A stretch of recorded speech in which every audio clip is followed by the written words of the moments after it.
Bismillahirrahmanirrahim. Assalamualaikum warahmatullahi wabarakatuh.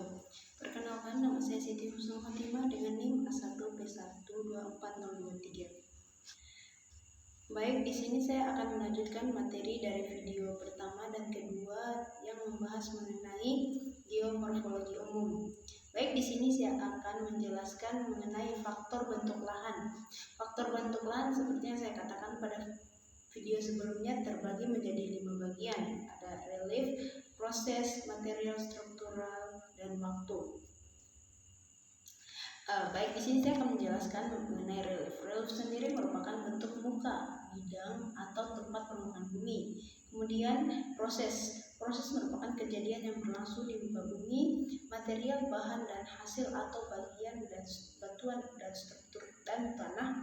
Kemudian struktur kulit bumi yang artinya arsitektur permukaan dan stratigrafi, dan yang terakhir waktu, yaitu waktu geologi atau sebelum Masehi.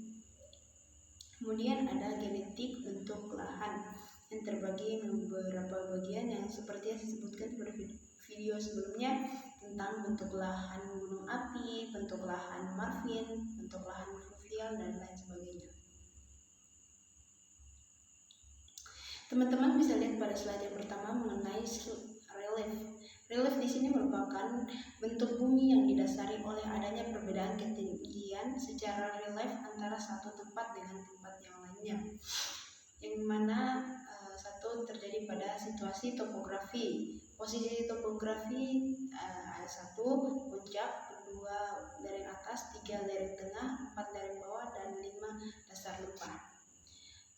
Dari tiap-tiap bagian memiliki ketinggian absolut yang ada dari kurang dari 200 meter ke dalam, ada 200 sampai 500 meter ke dalam, ada 500 sampai 1500 meter ke dalam, bahkan ada yang lebih dari 1500 meter ke dalam.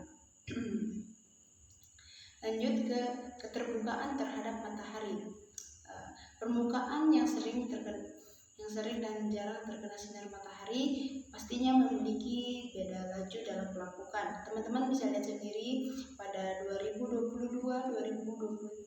Desember 2022, Desember 2023 terdapat jelas perbedaan pada gambar tersebut mengenai cepat lambatnya pelapukan yang terjadi di permukaan bumi. Lanjut ke bentuk lereng. Bentuk lereng sendiri pada umumnya ada yang cembung, serta datar. Lalu ada bentuk lembah. Bentuk lembah tersendiri terbagi lagi menjadi ada yang dangkal atau lembah terbuka, bentuk U atau bentuk halus, U bentuk tajam, V bentuk halus, dan V bentuk tajam. Teman-teman bisa lihat ada bentuk umum, ada yang tak beraturan, dan ada yang beraturan. Kemudian lanjut ke hubungan relief, lereng, dan beda tinggi. Teman-teman bisa lihat pada gambar yang saya tampilkan, mulai dari datar atau rata-rata, berombak, bergelombang, berbukit, bergunung curam, dan terjal. Lanjut ke pola aliran. Pola aliran sendiri merupakan hubungan jaringan pengalihan yang menoreh permukaan bumi, baik ada yang alirannya maupun permukaan yang kering. Lanjut ke bagian 2, material. Material sendiri terbagi lagi. Yang pertama ada batuan. Jenis batuan di sini terbagi menjadi beberapa bagian. Yang pertama batu. Yang pertama beku intrusif, beku ekstrusif, metamorf, dan sedimen. Pelapukannya juga terbagi menjadi beberapa bagian lagi. Teman-teman bisa lihat sendiri, tapi mungkin di video kali ini akan saya bahas kurang jelas karena ini akan dibahas pada materi di geologi. Lanjut, yang kedua tanah. Tanah sendiri merupakan horizon tanah terdiri dari ketebalan tanah, ketebalan regolith, dan sifat tanah. Sifat tanah lagi terbagi ada di bagian pembahasan di geografi mengenai fisika tanah, geologi tanah, dan kimia tanah. Lanjut ke Yang bagian 3 mengenai proses merupakan semua gaya yang mengakibatkan perombakan bentuk muka bumi oleh tenaga eksogen sehingga memungkinkan terjadinya stadium muda, dewasa, dan tua di permukaan bumi.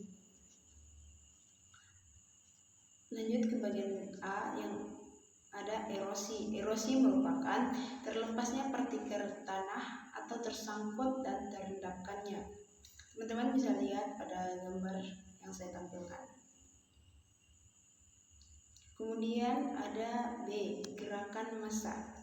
Gerakan massa sendiri merupakan perpindahan massa tanah atau batuan dari kedudukan semula akibat terganggunya kestabilan lereng disebabkan gravitasi dan air sebagai agen yang mengangkut.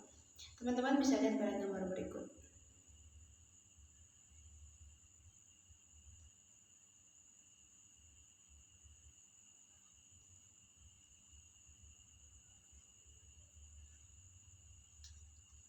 Kemudian yang keempat ada struktur.